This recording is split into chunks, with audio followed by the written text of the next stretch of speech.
Hey guys, thanks for tuning in to yet another video. So again, one of the most common questions I see concerning DKYC cards is how do they work? The question pops up probably daily.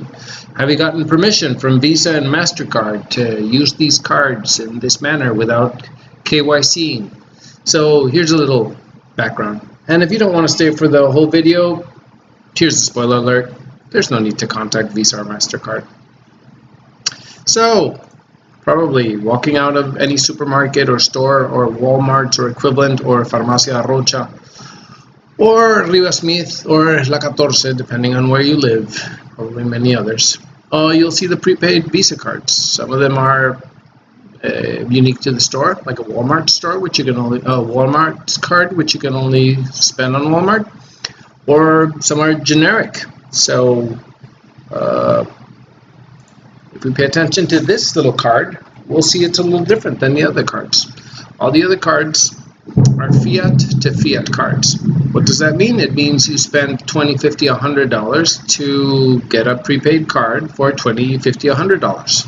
It's fiat to fiat, dollars to dollars, pesos to pesos, I don't know, bolivares to bolivares. Whatever your coin you buy them in, you can spend them in that coin. Sometimes they're international, so you can buy them in dollars and spend them in francs or Deutschmarks or euros or whatever. You get the idea. So this little card is a little different. You actually can't buy the currency you want to spend. You have to buy a token, which then generates reflections that are easily verified through the blockchain. And then you can spend these reflections. Pretty nifty, huh? So, you might not know, but there's a current prepaid card market around $2 trillion. That's trillion with a T. And it's expected to grow, yes, not disappear, it's expected to grow to 18.5 trillion by 2030. So yeah, all those who are worrying that the $1 million or $10 million that DKYC is going to move in Visa cards will just topple the market. Well, yeah, I mean, it would be really cool if we can topple a $18.5 trillion market. Yeah, but I don't think the devs are even thinking that big. So yeah, this is not going away, and it's extremely profitable for Visa and MasterCard and any prepaid Visa. It simply works. You buy a card, and once you have the card, you use Visa or MasterCard. You use their system, use their facilities, and then they get a cut, and everybody gets a cut, and you get to spend your money. And if you're maybe an underage teenager, or maybe someone who got it as a gift card, or maybe someone who got it in an electronics shop, well, you get the item you want. Nobody needs to know anybody else's name. It's totally DKYC. It's totally anonymous. Most of the cards have really silly names on them anyways. So, here's a little not so fun part. It's known that really nasty things usually generate money. You know, drugs, violence, kidnappings, bad things usually are a way of making easy money. This money then has to be laundered, and I guess a possibility of doing this, I don't think it's the easiest way to do it, but there's a possibility that it could be done by purchasing prepaid Visa cards. So again, it's probably not the easiest way to do it. I don't think it's the most straightforward way of doing it. I never saw anyone in Breaking Bad buying prepaid Visa cards. But yeah, there's a possibility that this could happen. However, there is no possibility of laundering money through DKYC. You can only use your rewards. You cannot purchase the BUSD, and you cannot purchase the card with fiat. So you can only use the rewards you get from DKYC, which are verifiable on the blockchain. Actually, the blockchain is so accurate that DKYC can actually keep track of your reflections.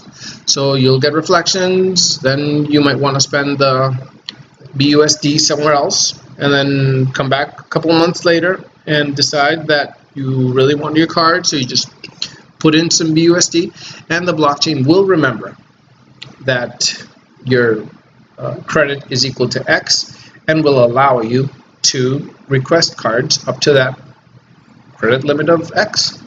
So yeah, it's pretty smart, I'd say. So, parting thoughts. The technology behind smart contracts, reflections paid in alternate tokens, crypto anonymity, dashboard apps, and prepaid Visa cards is known and proven. The cards are available in Walmart. Many tokens have dashboard apps. Smart contracts have been the rage this whole year. Many tokens pay the reflections in alternate coins. Crypto has always been synonymous with anonymity. The genius behind DKYC was combining all these in a way that was just not innovative, but also fiercely legal and 100% verifiable. They found a way to make this not only work, which is just a challenge in itself, but they also found a way to make it totally legal. That's no small feat. The current market for prepaid visas is $2 trillion. It's expected to grow by 18.4 by 2030. So please stop worrying that cards are fading out of existence. This is like a 6x growth. Let's not worry that they're going to fade out of existence. Money laundering is a complex crime, usually preys on the weak and the disenfranchised, and we don't want anything to do with this. We want, however, the right and privacy to use our reflections, as long as they're totally legal in any manner we want. And while money laundering is one side of the spectrum, the other side of the spectrum might be the need to KYC. Everybody needs to know who you are and where you are and how you spent your money and what you're using it for and where are you spending it. That's not just uncomfortable. You might not want people to know what you're spending your money on, maybe because of your nationality or sexual preference or religious inclinations or whatever the hell you want. Maybe you just have really bad taste in shoes. I don't care. But if you made the money and the money is honestly it has come to you in an honest fashion, there's no reason why anybody should be telling you where and how you can spend it. If you want to buy porn on OnlyFans, that's your problem. If you want to send money to your grandmother or just an anonymous person, you can also do that. It's your money. As long as you got it, as long as it came to you in an honest manner, it is your money to do with as you please. Okay, I guess that's it. I hope this actually alleviates some of the worries that many people have, where they see this either as A, illegal, or B, something which is impossible. It's just a very, very, very smart combination of existing technologies. It is nothing more than that. That's one of the reasons I'm so bullish on this coin, because I understand all the technology, all the parts of the technology that combine together to make this token work. I probably wouldn't have been able to come up with this on my own, which is the genius behind DKYC. But it's maybe the genius lies in the fact that it is based on simple parts combining into a more complex idea. Okay, this video has gone way too long. Thank you. Peace.